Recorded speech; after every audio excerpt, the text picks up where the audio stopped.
Nous voilà aujourd'hui face à la presse nationale et internationale pour statuer sur l'actualité et la brutalité, l'arrogance du régime actuel. Mesdames, Messieurs les membres de la presse nationale et internationale, au nom de l'Alliance pour la République, nous remercions pour avoir honoré de votre présence notre point de presse de ce jour. Mesdames, Messieurs les journalistes, ce lundi 10 mars 2025, en ce mois béni de Ramadan, notre camarade, frère Mansour Faye, ancien ministre de la République, s'est rendu à l'aéroport international de Blaise Diagne aux fins de rejoindre Djidda via Paris pour effectuer ce qu'on appelle chez nous la Umrah ou encore le petit pèlerinage à la Mecque. Il aurait voulu, par la même occasion, rendre visite à sa mère, déjà sur place. Mais grande a été sa surprise de voir un agent de la police de l'air lui signifier son impossible embarquement dans le vol Air France en partance pour Paris. À la question des raisons expliquant le refus de sa sortie du territoire national, terrible fut la réponse de l'agent. C'est sur instruction de l'autorité supérieure. Cette décision prise par l'autorité supérieure est, vous en convenez tous, une grave et inacceptable atteinte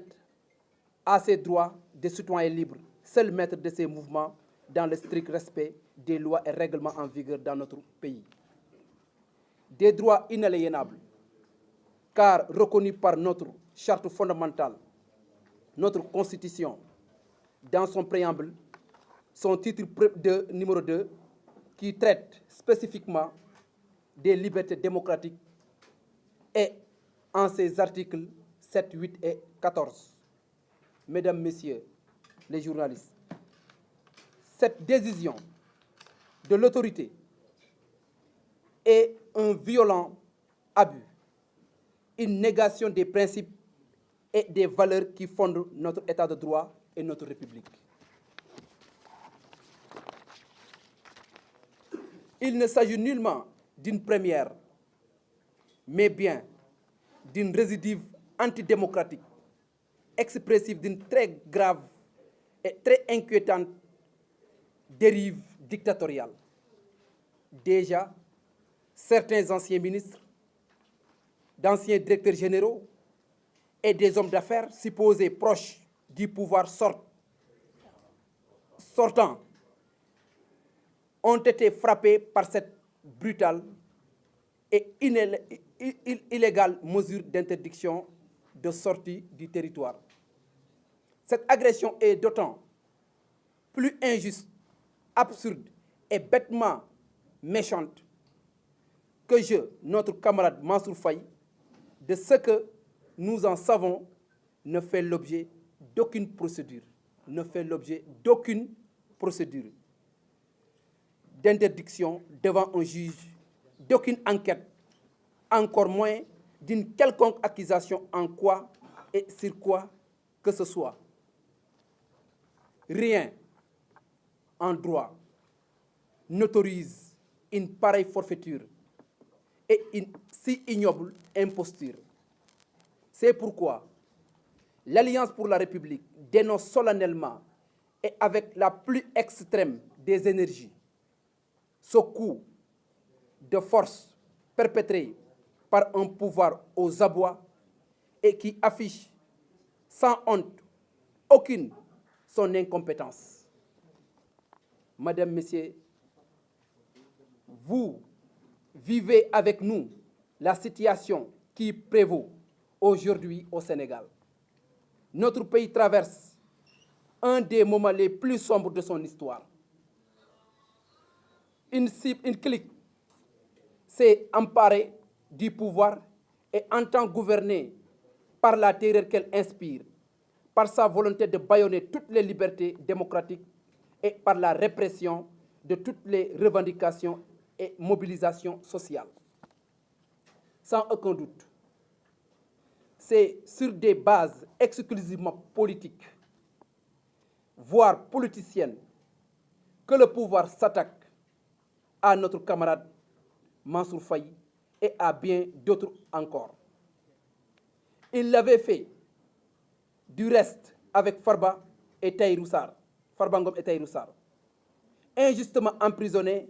à qui nous renouvelons notre soutien total. Mesdames, Messieurs, après avoir agressé hier de hauts responsables de notre parti, et aujourd'hui, le camarade Mansour Faye, le pouvoir vise à la fois le président Macky Sall et l'ensemble de notre parti, l'Alliance pour la République.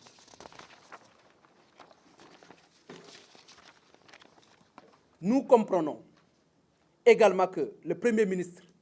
qui confisque tous les pouvoirs au Sénégal, se sent offensé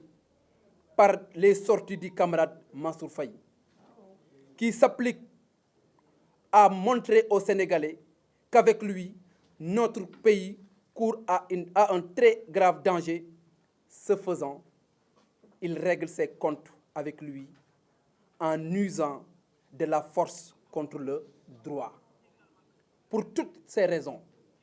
l'Alliance pour la République alerte toutes les organisations de la société civile engagées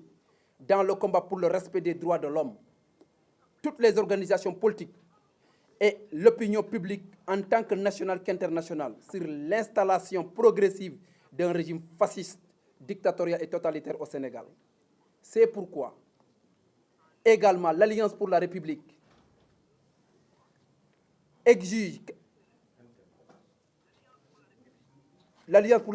interpelle les ministres de l'Intérieur, de la Justice sur cet illégal interdit. En même temps qu'elle exige de l'État du Sénégal qu'il accepte et respecte le droit du camarade Mansour Faye de sortir du territoire national et surtout d'accomplir son pèlerinage à la Mecque, ce qui est recommandé par un tout bon musulman. Chers camarades journalistes, invités, nous vous remercions solennellement de votre participation. Sambandong.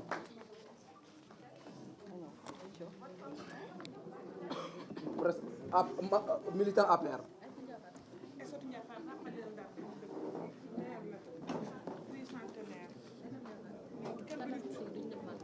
xaaruñu ba Macky Sall yéeg pour ñu am passeport bu ñu am passeport du tey ñu ay maaji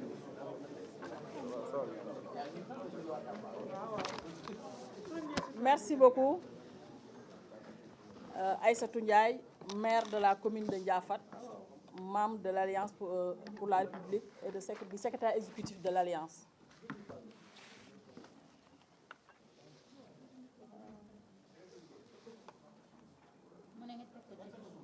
Ah bon? Merci beaucoup. Assalamu alaikum. Ñu nuyu mbokki journaliste yi fi nekk yëpp di nuyu ñi nga xam ne muy la presse nationale ak internationale ñu leen di nuyu ma jege si parce que fii dafa am kii moo tax c'est bon di nuyu ñi nga xam ne les militants de l'Alliance pour la République di nuyu suñu président de l'Assemblée nationale monsieur Mame Diop Amadou Mame Diop di nuyu monsieur le ministre Mansour Faye ak gis nañu Massali Néné Fatoumata Tall ak ñi bokkal présidium bi yëpp di wax ne nag tey dañ fi daje pour wax ne lu ëpp tuuru te mu ngi bëgg a ëpp di jël les Sénégalais en témoin parce que nag boo déggee duma la topp fekk fañ jëm moo soriwut li nga xam ne moo am tey ci Sénégal xamuñ nuñ koy tuddee parce que dañuy topp président Macky Sall booba léegi naan haute trahison haute trahison haute trahison li fi am haute trahison mu ngi nii parce que dañoo dénk koo xam ne suñu république bii muy Sénégal mu dem waat ci devant tous les Sénégalais ne dinaa respecter la constitution dinaa respecter les libertés dinaa nekk garant des libertés te ku ne xam ne ne liberté nag lu fondamental mu ne ma nekk chef suprême des armées ñu gis ne kooku tey pouvoir yëpp jël na ko jox ko un homme jaarul référendum jaarul loo xam ne assemblée nationale la kon buñ naan haute trahison je pense que loolu la te demaguñu fenn loolu nag moo tax ñuy jël sénégalais yi en témoin wax ne monsieur le ministre Mansour Faye son seul tort mooy lan dafa assumer tey ancrage am ci opposition bi toogal sénégalais yi nag gis li jaxut ci réew mi li baaxut ci réew mi ak li ñuy def naka sudul noonu mu koy wax sénégalais di ko dégg mu ci duut baaram loolu leen métti waaye du leneen parce que nag mënuma comprendre nit di voyager ñëw aéroport nga ne ko doo dem te amul benn décision de justice boo xam ne taxaw na jox nga ko ne ko waroo voyager amul benn yoon parce que nag ñoo comprendre nañu parce que sénégalais yi jéem nañ leen nax ci rapport parce que nit ñi nag benn yoon nga leen nax mais mënoo leen nax ñaari yoon génn nañ fi rapport Cour des comptes ndax rapport la bu baax sax am déet dese naa leer parce que fàtte nañ ko dugal nañ ko tiroir yi parce que xam nañ ne jàllut ci bopp sénégalais yi parce que nit ñi nag mënatuñ leen nax parce que lu tax mënatuñ leen nax dañoo waxoon ne nguur gi fi nekk 10 ans ñu leen di sosal sàcc 10 ans ñu leen di sosal naka sudul noonu ñu ñëw ba tey au pouvoir xam ne lañ doon wax amut ñu bugg a teg ci loxo sénégalais yi dara du noonu lañ ko ci tegee parce que Mansour Faye sénégalais la comme ñëpp amut luñ ko fi waxut ci 10 ans yi ci 12 ans yi nekk au pouvoir waaye au finish bi ñëwee ba tey ñoom ñëw au pouvoir gis nañ ne amul benn rapport bu épinglé Mansour Faye dugal nañ wëraat nañ comprendre nañ nag ne suñu leader le président Macky Sall lañ bëgg atteindre mais tey ñoo bañ a yee gaynde guy nelaw ndax ñun ragaluñu ñoom nag seen exemple bu leen doyut ñu génn kaso ñoo pale ñu xam ne nag ñun ragaluñu kaso segem président Macky Sall nag en 2008 la desew nag yàlla kese bañ ko bëggee toroxal mu jëb lépp delloo mandat député ak nguur nu mu neexee delloo mandat maire ak nguur nu mu neexee delloo mandat conseil municipal du tey jii nag lay rabe soo seen kanam du tey jii nag la benn militant wala responsable alliance pour la république laa wax waxuma ay dolli APR nag ay APR laa wax ñun duñ ay ragal xam nga APR dafa am dolli APR dafa am mais ñi nekk APR de souche duñu ay ragal parce que parti bi nag dañ koo fondé dans la douleur ñu bëggoon toroxal nit ñu taxaw ànd ak moom dugg au fin fond du Sénégal des coins et des recoins wax ak sénégalais mu ñëw nag yërëm les sénégalais ñëw ñu doon wax ne ronkoñi baadoo la mooy siim cerey buur tey mu jël cerey buur di siim ronkoñi baadoo la moom la président Macky Sall doon def fi lu nekk bourse familiale CMI lu nekk rek lu ñu xelaat muy protection sociale rek defal na ko askan bi ñu gis ñi fi ñëw tey mboolem luy dimbale askan bi rek mboolem loo xam ne mu ngi taxaw askan bi rek jël nañ ko dindi ko parce que amuñu problème man dama wax ne amuñu problème ak waa APR problème ak askan bi lañ am parce que ku ñu gis ne tey taxaw nga yaa ngi nekkoon koo xam ne yaa ngi fat gàcce yaa ngi nekkoon xam ne yaa ngi déggal dimbale néew di doole rek jéem nañ la bëgg laa làq jant bi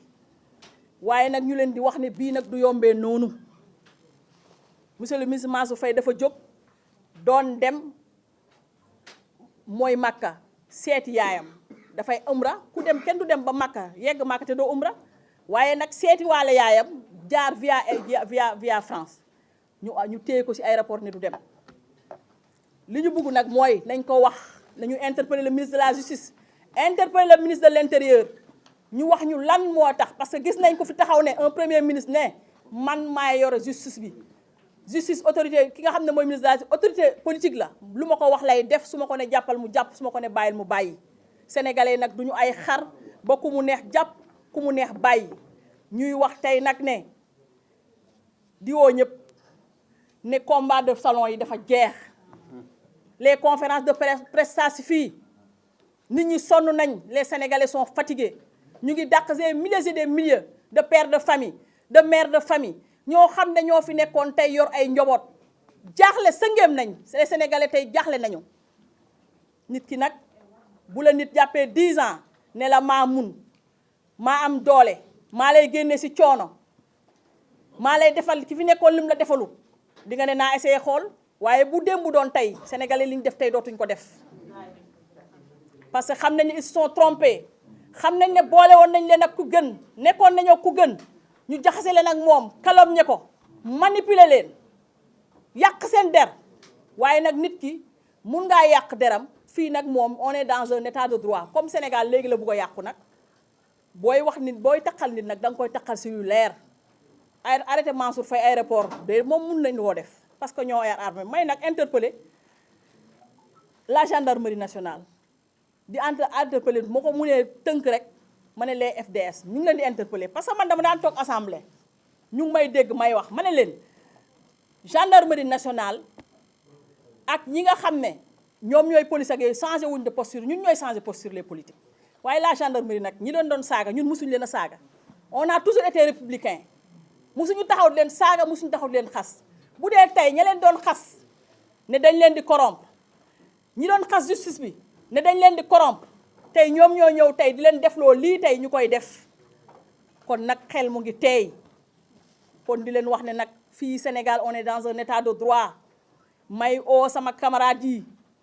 woo toute l'opposition confondue wax leen ne les débats de salon ça suffit les conférences de presse ça suffit parce que boo déggee du ma la topp fekk fañ jëm a soriwut fi ñu jëm nag mooy yàq Sénégal fi ñu jëm mooy ñii bëgguñu Sénégal bëgguñu Sénégal li ñu bëgg mooy toroxal les Sénégalais ñun ñi nga xam ne nag ñoo fi nekkoon pour les Sénégalais ne continuer nekk fi pour les Sénégalais nañu taxaw jaamaarloog ñoom wan leen ne Sénégal nag ñun ñoo ko bokk un Sénégalais de PASTEF ak un Sénégalais de l'APR wala un Sénégalais du PDS mënu fay am le Sénégal c'est pour tout le monde kon di wax rek ne foofu la ñuy jeexalee pour wax ne monsieur le ministre Mansour Faye le parti l'Alliance pour la République ñu ngi sa kanam ñu ngi sa ginnaaw ñu ngi say côté pour combattre lii nga xam ne mooy injustice bi nga xam ne moo la daloon na suñu yeneen camarades teguñ ko fenn ngay ñëw aéroport yu teel a mënuñ la wax lenn booba léegi ñi ngi ko defoon def nañ fa Abdoulaye Seydou Sow ñi ngi ko defoon def nañ ko ay directeurs généraux ba léegi amuñu ñu leen mën a taxal mais nag lopp tuuru comme ni ma wax léegi ça il faut que ça s'arrête te dina arrêter parce que nit ñi nag kenn moomu leen kon nag ñuy jaajëfal ñëpp di gërëm ñëpp di sant ñëpp te monsieur le ministre di wax ne nag ñu ngi sa gannaaw ñu kanam fu luñ ci bëgg rek ñu dem kook ñoom jërë ngeen jëf.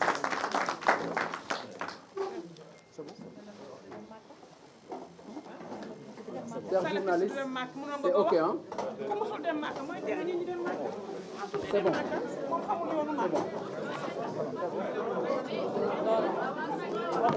Il n'y a pas de question. C'est bon. Nous vous remercions aimablement.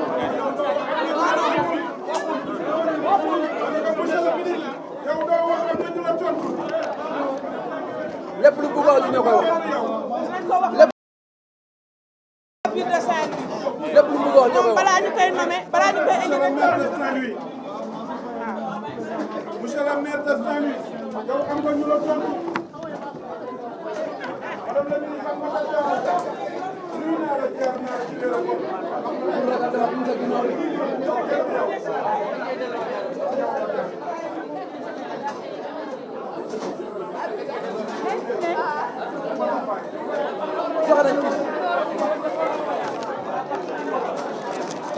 La presse. Le texte préliminaire. Amin.